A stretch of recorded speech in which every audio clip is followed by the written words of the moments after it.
सुनीता एक कॉलेज जाने वाली लड़की होती है। वो अपनी माँ अल्पना, भाई विकास और भाभी नेत्रा के साथ रहती है। एक दिन की बात है। क्या यार रूपा, ऐसा क्या देख रही है फोन में जी इतनी घुसी पड़ी है? अरे सुने ना, ये देख, हमारे कॉलेज की रिद्धि, वो आर्ट एंड क्राफ्ट की वीडियोस बनाती है और उसकी वजह से ये कितनी फेमस हो गई है सोशल मीडिया पर। और ये साक्षी, ये भी अपने व्लॉग से धूम मचाती रहती है इंटरनेट पर। उसके रिसेंट व्लॉग को तो पूरे 1 लाख व्यूज आए हैं। क्या बात कर रही है तू रूपा, सच में? हाँ सुने ना, सच कह रही हूँ मैं। रूपा की बातें सुनकर सुनैना के मन में भी सोशल मीडिया पर फेमस होने की इच्छा जागती है और फिर वो अपने घर जाकर ट्रेंडिंग कंटेंट पर रिसर्च करने लगती है। अरे यार, मुझे तो कुछ भी समझ में नहीं आ रहा। क्यों ना मैं कुकिंग रिलेटेड कुछ पोस्ट करूं। मुझे खाने पीने के वीडियोस देखना बहुत पसंद है और मैं वीडियो शूट करने के बहाने खाना बनाना सीख भी जाऊंगी। हाँ, यही सही रहेगा। तो तय रहा, मैं बनाऊंगी एक कुकिंग चैनल। फिर सुनैना अपने घर की रसोई में जाती है और अपनी माँ और भाभी से कहती है, नेत्रा भाभी, माँ, आज आप दोनों को रसोई को छुट्टी है। लेकिन क्यों बेटा, तू हम सबको पार्टी दे रही है क्या? हाँ सुनैना, आखिर बात क्या है? बस कुछ वैसा ही समझो। अरे वाह बेटा, क्या बात है? फिर सुनैना सबको अपने फूड चैनल के बारे में बताती है और तभी, माँ, भाई भाभी, आप लोग प्लीज मुझे इस नई जर्नी में सपोर्ट कीजिए। मैं कुछ हटके और इंटरेस्टिंग रेसिपीज बनाने वाली हूँ। ऐसी रेसिपीज जो ना ही किसी ने बनाई होगी, खाई होगी या फिर देखी होगी। अरे लेकिन जाने दीजिए ना माँ जी, सुनैना का इतना मन है तो इसे करने दीजिए। ठीक है, तुझे जो करना है तो कर सकती है, लेकिन ध्यान रहे, तेरे इस वीडियो के चक्कर में पढ़ाई पर कोई असर नहीं होना चाहिए। अभी अभी 12वीं से 13वीं में गई है तू। पहला साल है ना इस नए कॉलेज में। हाँ माँ, आप चिंता मत कीजिए एंड जस्ट चिल। मैं सब मैनेज कर लूंगी। आफ्टर ऑल, मैं तो मल्टीटास्कर हूँ ना। सभी सुनैना को रसोई में अपनी रेसिपी बनाकर वीडियो शूट करने की परमिशन तो दे देते हैं, लेकिन उन्हें क्या पता था कि उन्होंने उसे परमिशन देकर सबसे बड़ी गलती कर दी है। सुनैना पहले वीडियो के लिए फैंटा मैगी बनाती है और उसे सबको परोसती भी है। उस मैगी का एक निवाला खाकर ही सब उस निवाले को थूक देते हैं और गुस्से से सुनैना को सुनाने लगते हैं, छी सुनैना, ये कितनी घटिया और बेस्वाद मैगी बनाई है तूने। इसे खाकर तो मेरे ऊपर का टिकट ही कट जाएगा। छी छी छी छी। नेत्रा बहू, जल्दी से पानी दे मुझे। ये लीजिए माँ जी। और सुनैना, प्लीज तुम खाना मत बनाया करो, क्योंकि ये मैगी तो बहुत ही बुरी बनी थी। लेकिन नेत्रा भाभी, माँ, ये तो फैंटा मैगी है, तो इसका टेस्ट तो ऐसा ही होना चाहिए ना। क्या? छी छी छी छी छी। इसका मतलब हमने फैंटा मैगी खाई? मुझे तो यह सोचकर ही उल्टी आ रही है। अरे पागल लड़की, मैगी को पानी से बनाया जाता है, फैंटा से नहीं। और ये बात तो एक छोटा बच्चा भी जानता है। फैंटा एक कोल्ड ड्रिंक है। मैं जानती थी कि ये नालायक लड़की ऐसे ही कुछ बखेड़ा करेगी, इसीलिए मैं इसे रसोई में घुसने ही नहीं दे रही थी, क्योंकि इसे तो कुछ आता ही नहीं है, कुछ भी बना देती है, पागल कहीं की। देखो सुनैना, हटके और अनोखे के चक्कर में आकर कुछ भी बकवास खाना मत बनाओ।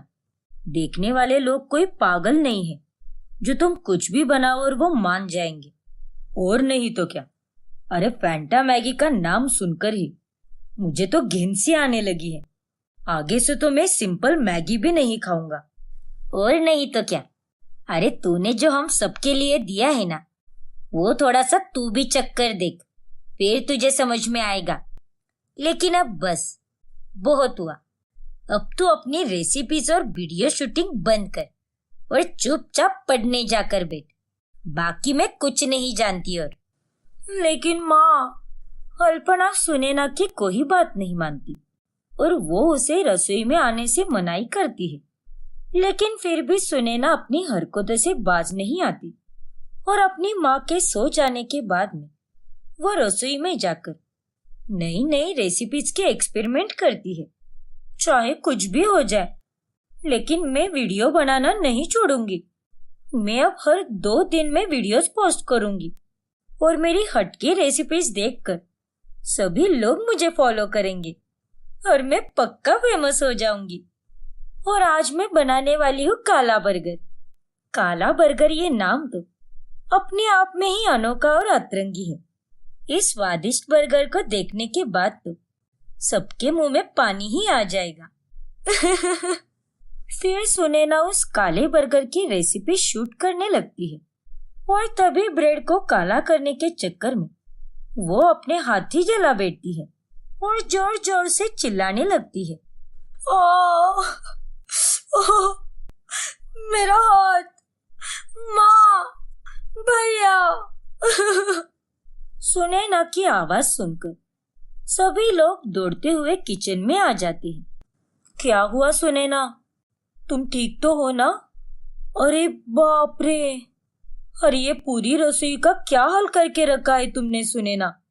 हे भगवान, अरे कितनी निर्लज्ज लड़की है तू। मेरे मना करने के बावजूद भी तू यहाँ पर लौट आई। अरे तेरी कचरे जैसी रेसिपीज को बनाने के चक्कर में तूने मेरे रसोई का क्या हाल बनाकर रख दिया है, बेवकूफ कहीं की।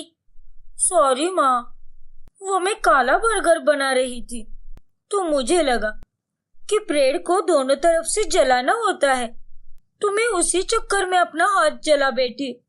लेकिन सुनैना, तुम्हें ये सब करने की क्या जरूरत थी?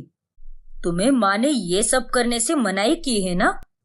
और तुम्हें अच्छी तरह से पता है कि 1 हफ्ते बाद तुम्हारी कॉलेज में एग्जाम है और अब तो तुम्हारा हाथ जल चुका है। ऐसे में तुम अपनी एग्जाम कैसे लिख पाओगी? और ये बेल बुद्धि बना बना कर भी क्या बना रही थी? काला बर्गर। अरे तेरे पिताजी ने खाया था क्या ये काला बर्गर? लेकिन माँ, ये कोई फैंटा मैगी की तरह नहीं है। ये सच में टेस्टी होता है। इसे जापान के लोग बहुत खाते हैं। अरे बेवकूफ लड़की, तू यहाँ पर भारत में रहती है तो जापान के लोगों जैसा खाना क्यों पका रही है? जरा अपने दिमाग का भी इस्तेमाल कर और अब ये नाटक बंद कर। फिर नेत्रा सुनैना के जले हुए हाथ पर मरहम पट्टी लगाती है। माँ जी, सुनैना के दिमाग में फेमस होने का भूत सवार हो गया है। जरा रसोई खाली दिखी नहीं कि ये वहां पर अपनी उबड़ खाबड़ रेसिपीज बनाकर शूट करने लगती है। हाँ नेत्रा बहू, तूने बिल्कुल सही कहा। इसका भूत तो उतारना ही होगा, फिर चाहे जो हो जाए। अरे आप दोनों इतना क्यों सोच रहे हो? सीधे जाकर रसोई को ताला लगा दीजिए। जब भी आप दोनों का काम खत्म हो जाएगा तब आप दोनों बाहर से रसोई को ताला लगा दीजिए। सुनैना अगर रसोई को बंद देखेगी तो उसकी आदत तो छूट ही जाएगी ना। क्यों नेत्रा, सही कहा ना मैंने? हाँ माँ जी, विकास बिल्कुल सही कह रहे हैं। लेकिन उनकी सारी बातें सुनैना सुन लेती है और वह रसोई के ताले की चाबी की तरह सेम टू सेम एक दूसरी चाबी बना लेती है और चुपचाप मौके पे चौका मारते हुए रसोई में जाती रहती है। कभी सबके सोने पर तो कभी घर के खाली होने पर। इन लोगों को तो मेरा सुख देखा ही नहीं जाता। बड़े आए मेरे रेसिपीज का चैनल बंद करने वाले। इन लोगों को क्या लगा कि मैं बुद्धू हूँ? अरे मैं तो इन सबसे ज्यादा शातिर हूँ। फिर एक दिन उनके घर पर कुछ मेहमान आते हैं। अरे वाह अल्पना काकी, क्या खाना बनाया है आपकी बहू नेत्रा ने। सच में मजा आ गया छोले भटूरे खाकर। हाँ हाँ, सच में इस खाने को खाकर तो मेरा दिल गार्डन गार्डन हो गया जी। थैंक यू आंटी जी, थैंक यू अंकल जी। वैसे हम मीठे में घेवर बनाने वाले थे, लेकिन उतना समय ही नहीं मिला। मैं आप सबके लिए फ्रूट कस्टर्ड बना देती हूँ, ज्यादा वक्त नहीं लगेगा। उसकी क्या जरूरत है भाभी, मैं हूं ना। मैं सबके लिए आइसक्रीम बनाती हूँ। एक बहुत ही अमेजिंग और टेस्टी आइसक्रीम की रेसिपी जानती हूँ मैं, जिसे मैंने ही इन्वेंट किया है। अरे नहीं नहीं सुने ना बेटी, तू क्यों दिक्कत ले रही है? तेरी भाभी है ना अभी, तू आराम कर, वो फ्रूट काट कर उसका कस्टर्ड बना देगी, तू चिंता मत कर। हाँ सुनैना, तुम फिक्र मत करो, मैं अभी 5 मिनट में बढ़िया सा फ्रूट कस्टर्ड बना दूंगी, तुम आराम करो। लेकिन भाभी। अरे नेत्रा बेटी, तुम भी ना, अब सुनैना इतना कह रही है तो बनाने दो ना उसे। हाँ हाँ, सुनैना के हाथों की आइसक्रीम हम भी टेस्ट करना चाहते हैं। सुना है कि हाल ही में उसने फूड ब्लॉग चालू किया है। अरे नहीं आंटी जी, आप इसकी बातों में मत आइए, ये कुछ भी बना देती है। चुप रहो विकास।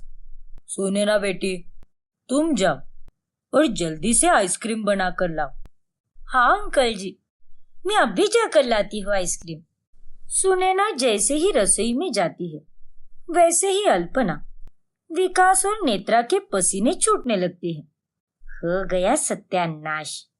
फिर सुनैना बचे हुए छोले भटूरों को मैश करके उसकी आइसक्रीम बनाती है, और उस बेस्वाद और बकवास आइसक्रीम को खाने के बाद में सब उसे थूक देते हैं, और वो सुनैना पर बहुत गुस्सा हो जाते हैं।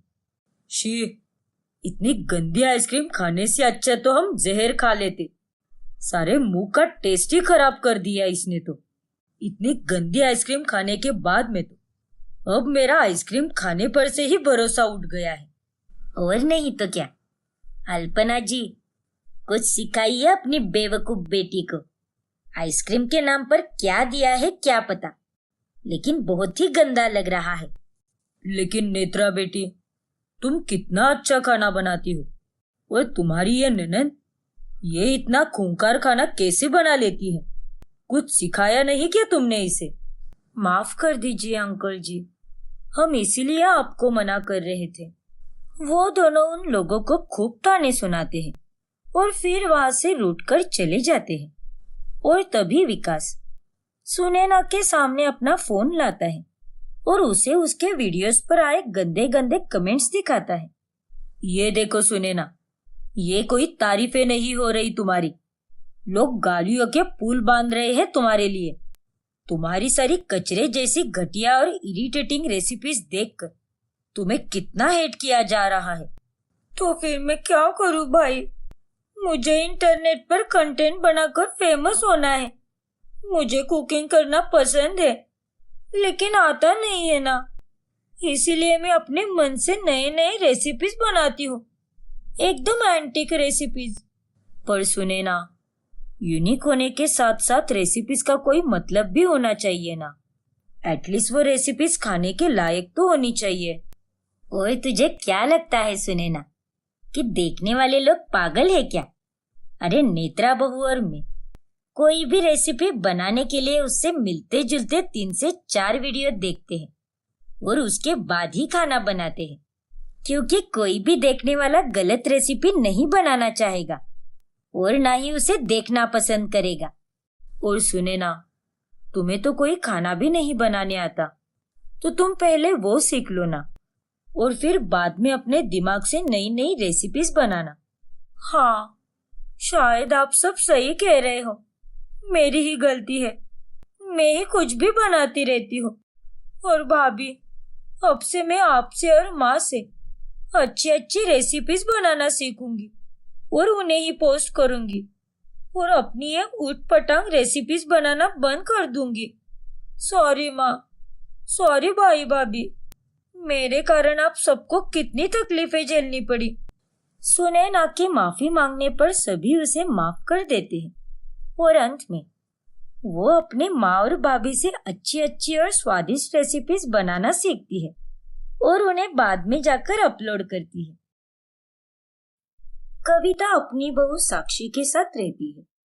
वो दोनों दिन रात बस घर के कामों में ही लगी रहती है। एक दिन कविता अपने पति से कहती है, सुनिए ना विवान के पापा, वो थिएटर में धर्मेंद्र और शबाना आजमी की पिक्चर आई है, चलो ना साथ में देखने चलते हैं। बड़े दिन हो गए, हम दोनों साथ में कहीं नहीं गए।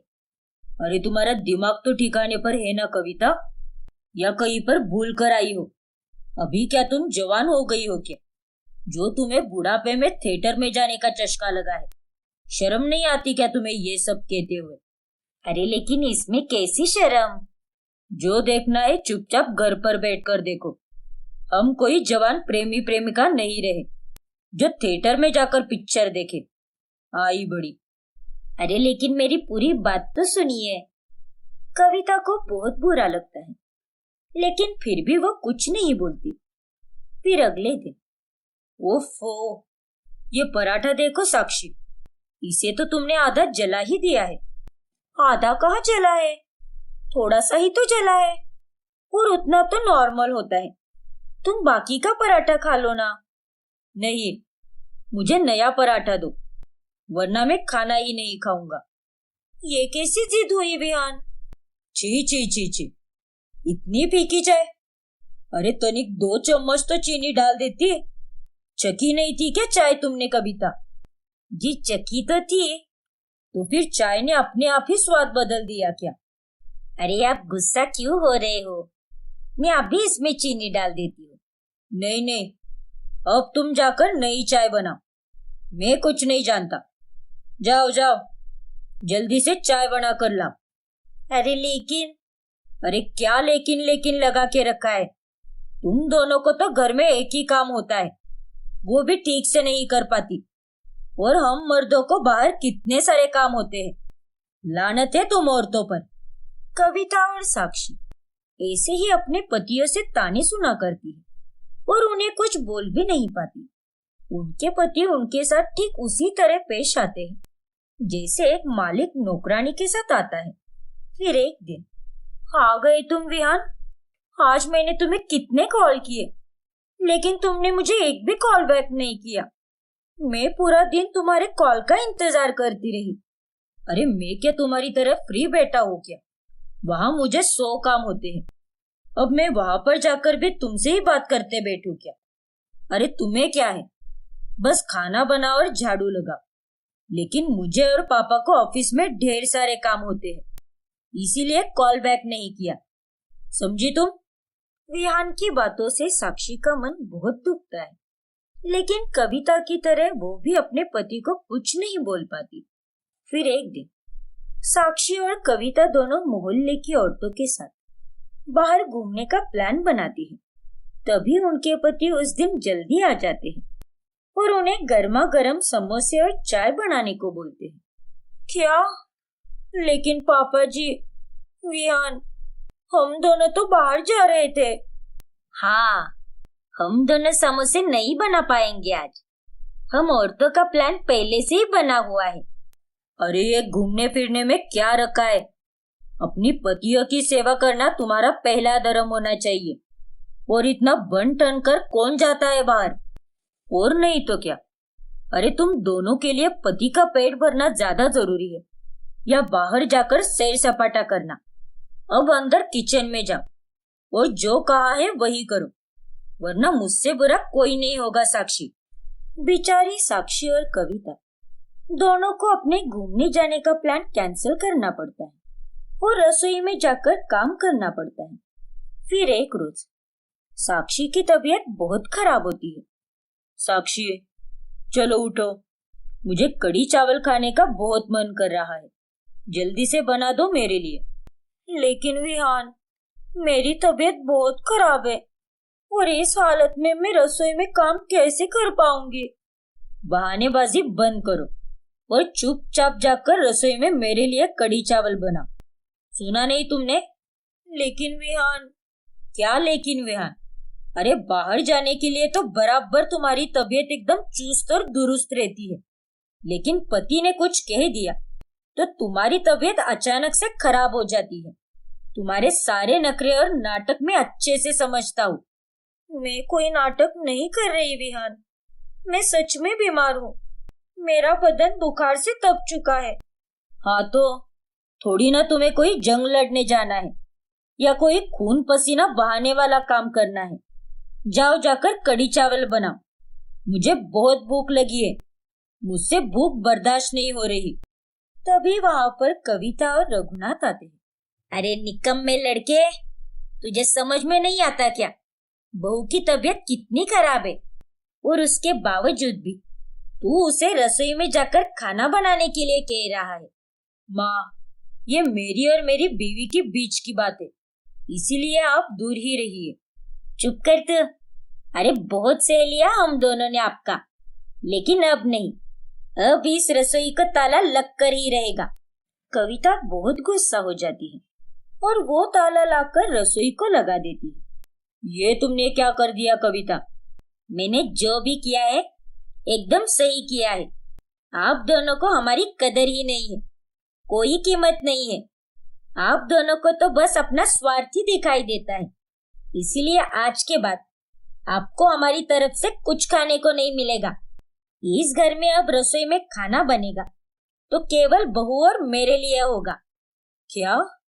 हाँ विहान, तेरे इन बहरे कानों ने पहली बार कुछ सही सुना है। अब से तुझे और तेरे पापा को आज के बाद इस घर में कोई खाना नहीं मिलने वाला। जाओ, जहाँ खाना मिलता है वहाँ खा लो, लेकिन अब बहुत हुआ, अब हम नहीं सहेंगे। विहान और रघुनाथ कविता के इस बर्ताव को देखकर एकदम चौंक जाते हैं। फिर अगले दिन वो दोनों होटल से खाना मंगवाते हैं और खाते समय उन्हें चिढ़ाने लगते हैं। ये देखो कविता, हम होटल का इतना बढ़िया खाना खा रहे हैं, चिकन टिक्का, तंदूरी और लॉलीपॉप भी है। आप दोनों को क्या लगा कि आप दोनों अगर धरने पर बैठोगी और रसोई में ताला लगा दोगी तो हम दोनों भूखे मरेंगे क्या? ये तुम दोनों की गलतफहमी है। तुम्हारे बिना भी हम खा सकते हैं, इसीलिए इतना उड़ो मत, समझे तुम? अरे खाओ खाओ, हमने भी मच्छी फ्राई और मटन बिरयानी बनाई है और वो भी एकदम मस्त बनी है। वाह माँ जी, क्या बिरयानी थी! आज तो खाने में मजा ही आ गया। हाँ बहू। अरे वाह, माँ के हाथ की मच्छी फ्राई तो एकदम कमाल की रहती है। विहान, अपने जज्बातों पर काबू रखो। इनके सामने ऐसे मत दिखाओ कि हम इनके खाने के बिना गुजारा नहीं कर सकते, और जो है वो चुपचाप खाओ। हाँ पापा, प्राण जाए पर ईगो ना जाए, सच में। लेकिन बहू, इन्हें सबक सिखाना बहुत जरूरी है। हाँ माँ जी, आप एकदम सही कह रही हो। अब रघुनाथ और विहान दोनों रोज होटल का खाना मंगवाते हैं और उसी को खाते रहते हैं। वही साक्षी और कविता दोनों एक ही टाइम का खाना बनाती है, जिसके बाद वो रसोई का ताला लगाती है और रात के समय वो दोपहर का बचा हुआ ही खाना खाती है। वाह वाह बहू, क्या पराठे बनाए हैं तूने, एकदम लाजवाब। थैंक यू माँ जी। पापा, क्या कमाल के छोले भटूरे हैं ये, मजा ही आ गया खाकर। हाँ बेटा, सच में। ऐसे ही 3 से 4 दिन यूं बीत जाते हैं, लेकिन अब रोज रोज होटल का खाना खाकर विहान का खाने पर से मन ही उड़ जाता है। पापा, अब मुझसे ये होटल का खाना और नहीं खाया जाता, लेकिन घर के खाने की, या यूं कहो कि माँ और साक्षी के हाथ के खाने की बात ही कुछ और है। उसमें जो अपनापन और प्यार है वो ये होटल के खाने में नहीं है पापा। हाँ विहान बेटा, तूने बिल्कुल सही कहा। जाने अनजाने में हम दोनों ने उनका दिल बहुत दुखाया है, उनकी ख्वाहिशों को मारकर और उनसे परायों जैसा व्यवहार करके उनका तो एक तरह से अपमान ही किया है। हाँ पापा, हमने उन्हें हमेशा ही नजरअंदाज किया है। उन्हें जो इज्जत मिलनी चाहिए थी वो हमने कभी नहीं दी, इसीलिए वो एक बार में ही हम पर इतने ज्यादा नाराज हो गए। अब तो मुझसे भी रहा नहीं जाता बेटा। भलाई तो इसी में होगी कि हम दोनों उनसे माफी मांगे वो उस माफी की हकदार है। हमने ही गलत किया है। हाँ पापा। आखिरकार विहान और रघुनाथ को अपनी गलतियों का एहसास हो ही जाता है। फिर वो दोनों साक्षी और कविता के पास जाकर उन दोनों से माफी मांगते हैं। मैं तुमसे वादा करता हूँ साक्षी कि आज के बाद मैं कभी तुम्हें नौकरानी की तरह नहीं रखूंगा, बल्कि बीवी बनाकर रखूंगा, अपने सर आंखों पर बिठा के रखूंगा। आई एम सॉरी साक्षी। हो सके तो मुझे भी माफ कर दो कविता। चाहते ना चाहते हुए भी मैंने कई बार तुम्हारा दिल दुखाया है, तुम्हारे मन को मारा है, लेकिन अब मैं फिर कभी ऐसा नहीं करूंगा। हमारी जितनी भी जिंदगी बची है तुम्हें वो सारी इज्जत, वो सारा प्यार दूंगा कविता। विहान के पापा, आप दोनों को अपनी गलतियों का एहसास हो चुका है। इससे बड़ी बात और क्या हो सकती है हमारे लिए। अरे हम तो आप दोनों के लिए रोज खाना बनाते थे। हमें लगा था कि आप 2 दिन में ही सुधर जाओगे और हमारे पास खाना मांगने लौट आओगे, लेकिन आपने तो पूरा 1 हफ्ता लगा दिया। विहान और रघुनाथ को ये सब सुनकर काफी शर्मिंदगी महसूस होती है। साक्षी और कविता उन्हें माफ कर देती है और रसोई का ताला खुल जाता है, जिसके बाद घर में सभी खा पीकर एक साथ खुशी से रहने लगते हैं। एक दिन चंद्रलोक में रहने वाली अनाथ चांदनी और उसके साथी यूएफओ से धरती पर रिसर्च करने आते हैं। वो यूएफओ एक जंगली इलाके में उतरता है। धरती पर रिसर्च करने के लिए उनके पास सूर्यास्त तक का ही समय होता है। चांदनी और उसके साथी जंगल के अलग अलग एरिया में चले जाते हैं। जंगल में घूमते घूमते चांदनी एक गांव में पहुंच जाती है और वो वापस जाने का रास्ता भूल जाती है। अरे नहीं, अगर मैं सूर्यास्त होने से पहले यूएफओ के पास नहीं पहुंची तो यूएफओ चला जाएगा और फिर सीधे 6 महीने बाद आएगा। पता नहीं मेरे साथी कहाँ होंगे। अब मैं वापस कैसे जाऊंगी।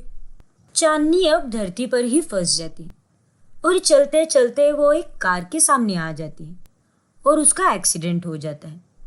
घबराया हुआ कार्तिक चांदनी को हॉस्पिटल की जगह अपने घर ले जाता है और घर पे ही उसकी मलहम पट्टी कराता है। अरे ये क्या, अब ये कौन सी जगह है। घबराओ मत बेटा, तुम यहाँ एकदम सुरक्षित हो। कार्तिक और उसकी माँ मनोरमा चांदनी को सब कुछ बताते हैं कि वो उनके घर कैसे पहुंचे। थैंक यू सो मच मेरा इतना ख्याल रखने के लिए आंटी। अरे बेटा, इसमें थैंक यू की कोई बात नहीं है, लेकिन तुम रहती कहाँ हो? तुम्हारे घर पर माता पिता परेशान हो रहे होंगे। उन्हें फोन करके बता दो कि तुम यहाँ पर हो। मेरा कोई नहीं है आंटी, मैं अनाथ हूँ। इस गांव में मैं किसी काम से आई थी। देखो बेटा, तुम चिंता मत करो। जब तक तुम ठीक नहीं हो जाती तब तक तुम यहीं पर रहो। अगले दिन कार्तिक लैपटॉप पर काम कर रहा होता है कि तभी मनोरमा से लैपटॉप पर पानी गिर जाता है और लैपटॉप बंद पड़ जाता है। अरे नहीं, ये आपने क्या कर दिया माँ, जरा देख के तो चलती आप। मुझे माफ कर दे बेटा, मेरा पैर फिसल गया। अब मैं क्या करूँगा माँ, लैपटॉप तो पिछले महीने ही लिया था। इसे रिपेयर करने के अभी मेरे पास पैसे भी नहीं है। अगर आज ये प्रेजेंटेशन नहीं हुआ तो मेरा बॉस मुझे नौकरी से निकाल देगा। बड़ी मुश्किल से हाथ आई थी ये नौकरी, अब मेरा क्या होगा। उनकी सारी बातें चांदनी सुन लेती है। मैं इसे ठीक कर सकती हूँ कार्तिक, तुम चिंता मत करो। फिर चांदनी वो लैपटॉप लेकर दूसरे कमरे में चली जाती है और अपनी शक्ति से वो लैपटॉप ठीक कर देती है। ये लो तुम्हारा लैपटॉप, देखो तो सब ठीक से चल रहा है ना। फिर कार्तिक उस लैपटॉप को चेक करता है। उस लैपटॉप को देखकर मनोरमा और कार्तिक दोनों शॉक रह जाते हैं। इम्पॉसिबल चांदनी, ये कैसे चालू हो सकता है? कौन हो तुम? मैं चांदनी हूँ। अरे मैं तुम्हें बताना भूल गई कि मैं एक मैकेनिक भी हूँ। बकवास बंद करो चांदनी, ये काम कोई मैकेनिक का नहीं है। पानी गया हुआ लैपटॉप बस 5 मिनट में कोई कैसे ठीक कर सकता है? तुम कोई इंसान नहीं हो चांदनी। जल्दी से बताओ कि तुम कौन हो। चांदनी अब बुरी तरह फंस जाती है और ना चाहते हुए भी उसे अपनी सच्चाई बतानी पड़ती है। क्या तुम सच में चांद से आई हो? हाँ आंटी। मतलब तुम एलियन हो? एलियन तो आप लोग हो, इसीलिए तो मैं और मेरी टीम यहाँ तुम एलियंस पर रिसर्च करने आए थे। लेकिन मैं रास्ता भूल गई और टाइम से यूएफओ तक पहुंच ही नहीं पाई और वो लोग मुझे छोड़कर चले गए और अब सीधे 6 महीने बाद ही आएंगे। तुम चिंता मत करो बेटा, तुम यहाँ हमारे घर में 6 महीने तक रह सकती हो। हाँ चांदनी, उसी बहाने से माँ को भी कंपनी मिल जाएगी। थैंक यू सो मच कि आप लोगों ने मेरे बारे में इतना सोचा। लेकिन आंटी एक बात कहूँ, मुझे बहुत भूख लगी है। हम लोग चांद से बनी हुई मिठाई खाते थे, लेकिन यहाँ पर तो मुझे वैसा कुछ भी नहीं दिख रहा और वहाँ का खाना मैं यहाँ पर प्रकट नहीं कर सकती। अरे पागल लड़की, इतना मत सोच। आज मैं तुझे मेरे हाथ का स्वादिष्ट खाना बनाकर खिलाती हूँ, फिर देखना कैसे झूम उठेगी तू खुशी के मारे। मनोरमा चांदनी को खाना बनाकर खिलाती और चांदनी वो खाना खाकर बहुत खुश हो जाती है। अरे वाह, क्या टेस्टी खाना है, मज़ा ही आ गया। अगर मुझे पहले पता होता तो इस खाने को मैं कल ही खा जाती। मैं तो फालतू में ही दिन भर भूखी रही। धीरे धीरे मनोरमा चांदनी को धरती की लाइफस्टाइल सिखा देती है और चांदनी को भी धरती की लाइफ जीना बहुत अच्छा लगने लगता है। अब चांदनी की वजह से कार्तिक अमीर हो गया था और उसकी दिन दुगनी और रात चौगुनी हो गई थी। एक दिन उनके घर पर मनोरमा की ननंद लता आती है। अरे भाभी, कौन है ये लड़की और ये हमारे घर में क्यों रह रही है? घर में एक जवान लड़का है और ये भी कुंवारी है। क्या चक्कर चल रहा है भाभी? सब ठीक तो है ना? लता की बातें सुनकर मनोरमा चुप हो जाती। तभी कार्तिक कहता है, आपने बिल्कुल सही कहा बुआ जी, हम दोनों एक दूसरे से प्यार करते हैं और कुछ दिनों में शादी भी करने वाले हैं। हाय हाय, तू तो कितना बेशर्म हो गया है कार्तिक। शादी के पहले घर में लड़की को कोई लाता है क्या? अरे बुआ जी, उसमें कौन सी बड़ी बात है? आजकल तो सभी लिविंग में रहते हैं। मैंने सोचा कि बाहर रहने से अच्छा यही होगा कि अपने ही घर में इसके साथ रहो। आखिर शादी के बाद तो माँ भी यही होगी ना। हे भगवान, थोड़ा पैसा क्या आया, तुम तो पूरी तरह बदल गए कार्तिक। लेकिन भाभी, आपने इस काम के लिए परमिशन कैसे दे दी? थोड़ी तो समाज की परवाह करती। अब मैं क्या कहूँ, बच्चों के सामने कहाँ कुछ चलता है। फिर लता वहां से चली जाती और सबकी बातें सुनकर चांदनी भौचक्का रह जाती। ये सब क्या था कार्तिक? ये आंटी मेरे बारे में ऐसी बातें क्यों कर रही थी? और ये शादी एंड लिविंग, ये सब क्या होता है? First of all Chandni, I am really sorry, क्योंकि मैंने तुम्हारे बारे में बहुत बड़ी बात कर दी। मैंने आंटी से कहा कि हम दोनों एक दूसरे से प्यार करते हैं और शादी करना चाहते हैं, और तुमने वो लिविंग भी कहा था। वो क्या होता है? जब कोई कपल बगैर शादी के साथ में रहता है तो उसे लिविंग में रहना बोलते हैं। अच्छा, ऐसा भी होता है क्या? तो फिर हमारे यहाँ तो सभी लोग लिविंग में ही रहते हैं। क्या मतलब तुम भी किसी के साथ रिलेशनशिप में हो?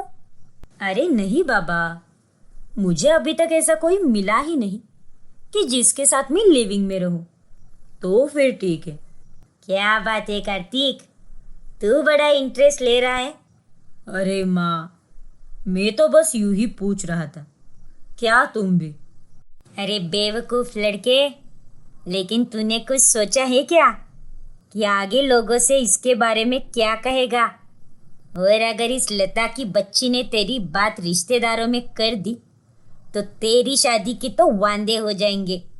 ऐसा कुछ नहीं होगा आंटी जी, क्योंकि मैं उनकी मेमोरी इरेज कर दूंगी। क्या तुम ये भी कर सकती हो? हाँ कार्तिक, मैं कुछ भी कर सकती हूँ। चलो फिर तो मुझे मेरी शादी की कोई चिंता नहीं। जैसे जैसे दिन गुजरते हैं, चांदनी और कार्तिक दोनों के बीच प्यार का भाव पनपने लगता है, लेकिन वो दोनों एक दूसरे को कुछ भी नहीं बताते। ये प्यार भी मुझे इसी के साथ होना था क्या, जबकि ये धरती पर रहता है और मैं वहां चंद्रलोक में रहती हूँ। और ना तो मैं हमेशा के लिए यहाँ रह सकती हूँ और ना ही वो चंद्रलोक आ सकता है। शायद मेरे चुप रहने में ही हम दोनों की भलाई है। दूसरी तरफ कार्तिक का भी वही हाल होता है। क्या करूं, बताऊं क्या उसे? लेकिन मैं तो एक मामूली इंसान हूं और उसके पास तो बहुत सारी शक्तियां हैं।